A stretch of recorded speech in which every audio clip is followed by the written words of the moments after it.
Now, if you're someone that constantly pays attention to CS investing, you're probably pretty familiar with what happened with Copenhagen. Overall, we saw Paris with a huge supply, and therefore Copenhagen ended up being a little bit underinvested into, and just around a couple weeks ago, we saw an absolutely massive explosion in price. Most of these capsules were sitting at roughly 25 or 30 cents beforehand. They absolutely exploded, seeing almost on average about a 30-cent price point all across the board, but with peaks of nearly 45 cents for specific capsules. Absolutely crazy. Application data definitely showed that these capsules and overall the stickers inside of them were extremely in demand, and therefore we thought this was possibly a trend that was going to continue. It has absolutely crashed inside of this area. Specifically, one capsule I want to focus in on is the Contenders capsule. This was the front runner for Copenhagen. It's the one that has Lin Vision, Koi, and a couple other desirable stickers inside of it. It's very interesting that it crashed specifically because both of these teams did not qualify for the Shanghai Major. They have only one borderless and honestly pretty cheap iteration of them, and overall this capsule is definitely something that I would say is catching my interest a lot right now at only a 30-cent price point, when previously we have definitely seen this thing has a lot of demand behind it. SkinSwap just went ahead and dropped their biggest update ever. Not only are they sponsoring you with that top link in the description, but they're also introducing backpacks, allowing you to buy any item on the site and it's going to be personally held for you. Their trading feature is often told to be the best in the business, offering near instant trades taking under 30 seconds right now. And their selling feature is instant as well, offering PayPal, crypto, and tons of different options if you're looking to get your money this second. And finally, they've always got that 40% deposit bonus if you're looking to pick up some brand new skins, so try them out today. There's no reason not to. Now, talking about those teams qualified for the Shanghai Major, we have officially finished off with Europe RMRA, meaning we've got nearly all of our teams left. Just RMRB is left. We'll talk about that in a quick second, but RMRA, we've got our teams that went ahead and qualified. Now, 4 of these teams are moving on to the elimination stage. That's the legend stage. That's basically the one where there's 16 teams that are battling for the playoffs.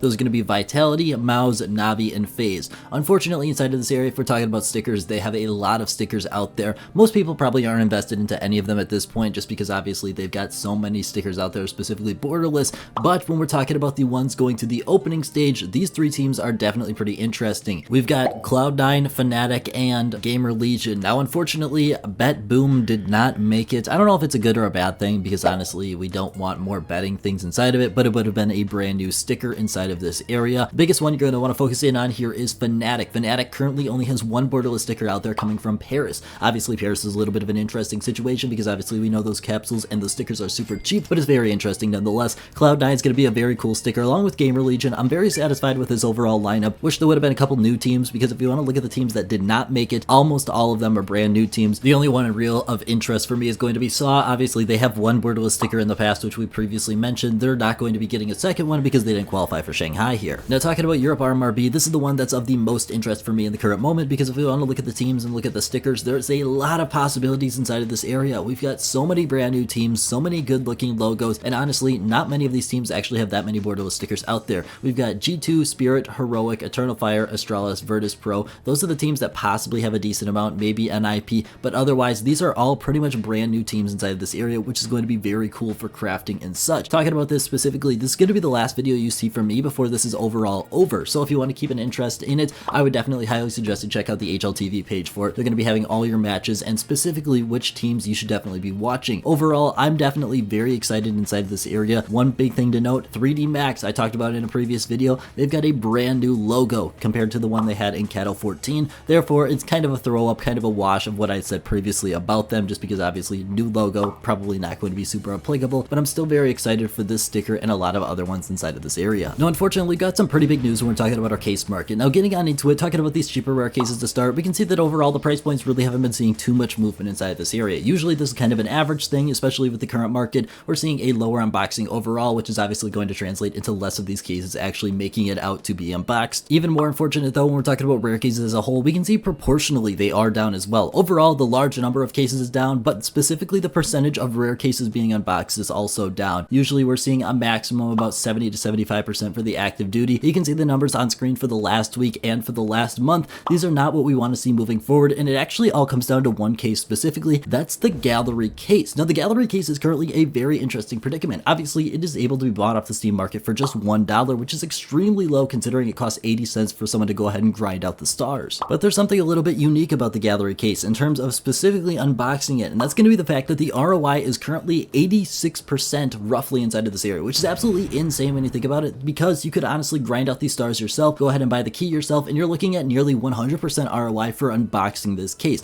That's absolutely insane inside this area considering it's the most new case, which means most people are going to be unboxing it, but the skins inside of it are still so valuable because of the bottleneck that's been created by the Armory on this case, and therefore we're left in this situation where overall it's clogging up a lot of the case unboxings, but overall it's not enough unboxed to go ahead and flush out that ROI. Therefore we're left in this situation where it's going to be most likely continuing to suck up a lot of the case unboxings inside of this area, which is going to hurt rare cases in the short term here. Long term, I don't think this is actually too big of an impact. We have new cases come in all the time. It's going to be very interesting because obviously the Armory is not guaranteed to stick around forever. What's going to happen inside of this area, if we're going to see the gallery case stay there, it's probably going to get lowered out over time, but we don't exactly know. Now, talking about the Armory, I found a very interesting glitch, which we'll get to in just a quick second, but I want to talk about specifically how crazy the Armory is starting to get. If we want to look at the overall ROIs right here, you can see character craft stickers number 1, elemental craft stickers number 2, right? Wrong. Actually, there's a new number 2. It's the Overpass collection. This is absolutely crazy that the Overpass collection has gotten this high,